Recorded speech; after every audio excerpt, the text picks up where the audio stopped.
बिहार में होने वाले 24 सीटों पर उपचुनाव को लेकर अभी तक सीट बंटवारे का फॉर्मूला तय नहीं हुआ है और शायद यही वो मामला है जिस मामला की वजह से लगातार भाजपा और जदयू के बीच तनातनी का माहौल है।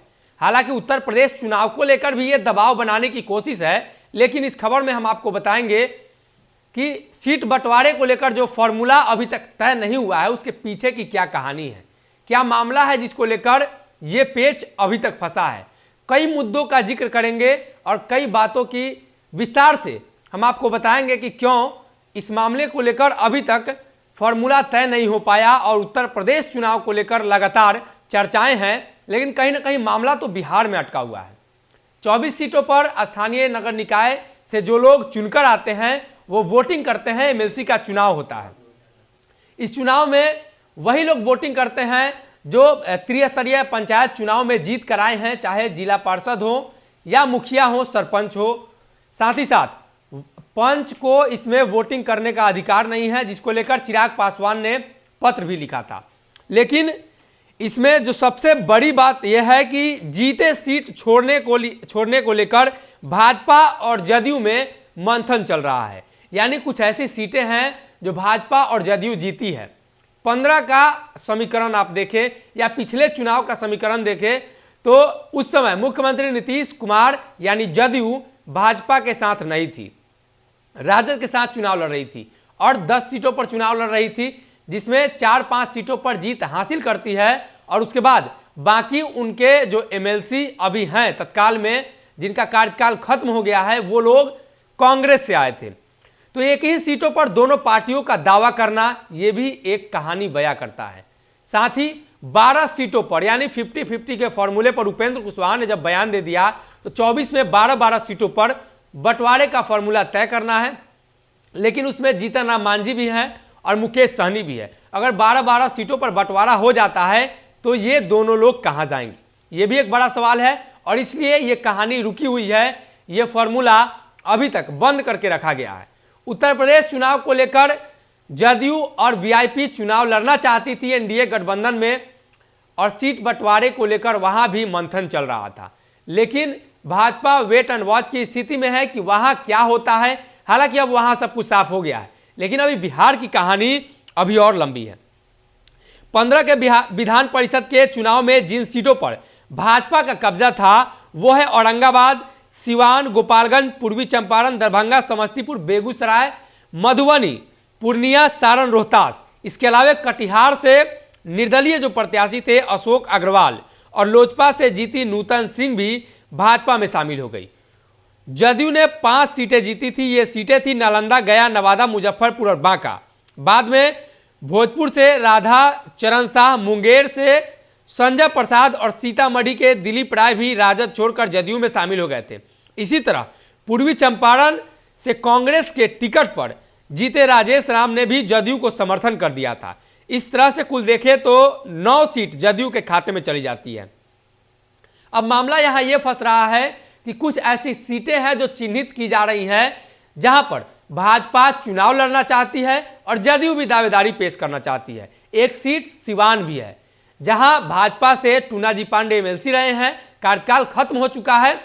हालांकि भाजपा की तरफ से अब उनको टिकट नहीं दिया जाएगा क्योंकि वो भाजपा से बागी हो चुके हैं और उस सीट पर भाजपा अपना प्रत्याशी उतारना चाहती है, लेकिन जदयू भी वहां से चुनाव लड़ने के मूड में है। तो एक ये सीटें हैं जहां मामला फंस रहा है। वहीं अगर बात करें तो जदयू के पुराने चेहरा यानी जो कई पुराने चेहरे उन पर जदयू ने अपना दावा ठोका है। भोजपुर से राधाचरण सेठ, मुंगेर से संजय प्रसाद को मौका मिलना तय है। पश्चिमी चंपारण से राजेश राम, जदयू से बात करें तो टूनाजी पांडे को लेकर मामला फंस रहा है। तो 24 सीटों में अभी ये फॉर्मूला तय करना काफी मुश्किल है कि 50-50 का तय हो, 50% पर लड़े, 12-12 सीटों पर लड़े या 10-10, 2-2 का फॉर्मूला रहेगा। टोटल 24 है। मुकेश सहनी और जीतन राम मांझी मानेंगे नहीं। मुकेश सहनी पहले ही तय कर चुके हैं दरभंगा सीट को लेकर। जीतन राम मांझी 2 सीटों का दावा कर चुके हैं। गया और सीतामढ़ी, बस्ती सीटें जो हैं 21 है। 21 में अगर 12 सीटों पर जदयू का दावा है तो आने वाले दिनों में भाजपा को कम सीटें मिलेंगी और भाजपा के वैसे नेता जो चुनाव हार चुके हैं उनको भी सेट करना है। वही दूसरी तरफ जदयू की बात करें तो जदयू में भी कुछ ऐसे नेता हैं जो लोजपा की वजह से यानी चिराग पासवान की वजह से बिहार विधानसभा 2020 का चुनाव हार चुके हैं, उनको भी सेट करना है। साथ ही स्थानीय समीकरण भी देखना है। वही अगर बात करें जदयू के राष्ट्रीय अध्यक्ष ललन सिंह के हिसाब से वैसे प्रत्याशी को टिकट दिया जाना है जो समता पार्टी से जुड़े रहे हो, यानी नीतीश कुमार के पुराने सहयोगी हो। और एक ये भी अंतर्द्वंद है कि पुराने सहयोगी और नए सहयोगी दोनों लोग चुनाव लड़ना चाहते हैं और आरसीपी सिंह गुट एक वो भी सक्रिय है। तो जदयू के अंदर 3 गुट सक्रिय है और इसमें भी अभी तक सीट शेयरिंग और कहां से चुनाव लड़ा जाएगा ये क्लियर नहीं है। वही भाजपा की बात करें तो पुराने नेताओं को सेटल करने की तैयारी है। कई बागी नेता भी हैं, अगर उनको सेट नहीं किया जा सकता है तो हो सकता है वो जदयू की तरफ रुख करे या फिर से एक बार लोजपा की तरफ रुख करे, इसलिए कि लोजपा सभी सीटों पर चुनाव लड़ने का दावा कर चुकी है।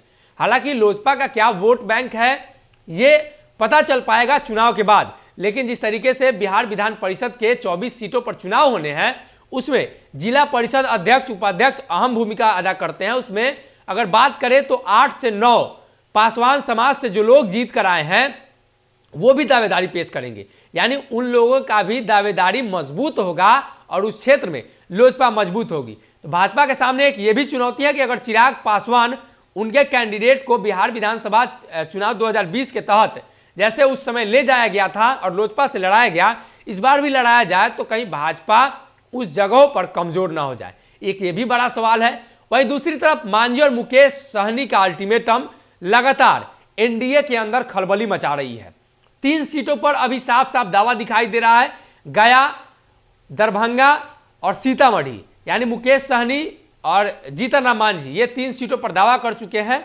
इसमें कई तरह के फॉर्मूले बनाए जाने हैं। हालांकि राजद की तरफ से अभी सीट बंटवारे को लेकर साफ दिखाई नहीं दे रहा है, लेकिन बताया जा रहा है कि 16-17 सीटों पर राजद अपनी उम्मीदवारी तय कर चुकी है। वहीं बचे सीटों पर कांग्रेस की उम्मीदवारी तय की जाएगी। 4 सीटों पर कांग्रेस ने चुनाव लड़ा था और इस बार 6-7 की बातें चल रही है, लेकिन लग रहा है कि 5 या 6 ये 2 जो समीकरण है 5-6 सीटों पर कांग्रेस को सिमटा दिया जाए।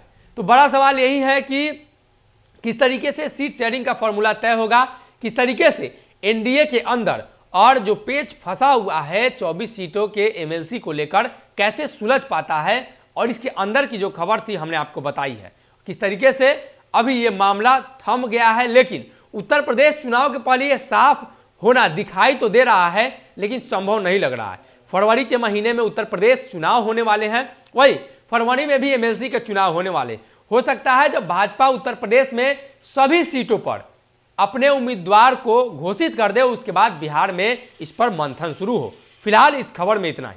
अगर ये वीडियो पसंद आई और वह बिहार के राजनीति और बिहारियत से सरोकार रखेनी तो सब्सक्राइब बटन दबा के चैनल के सब्सक्राइब कर ली। ओजे एगो घंटी बा, ओकरा बटन दबा देला से कुल सटीक और मारक खबर रुआ मुफ्त में मिल जाई।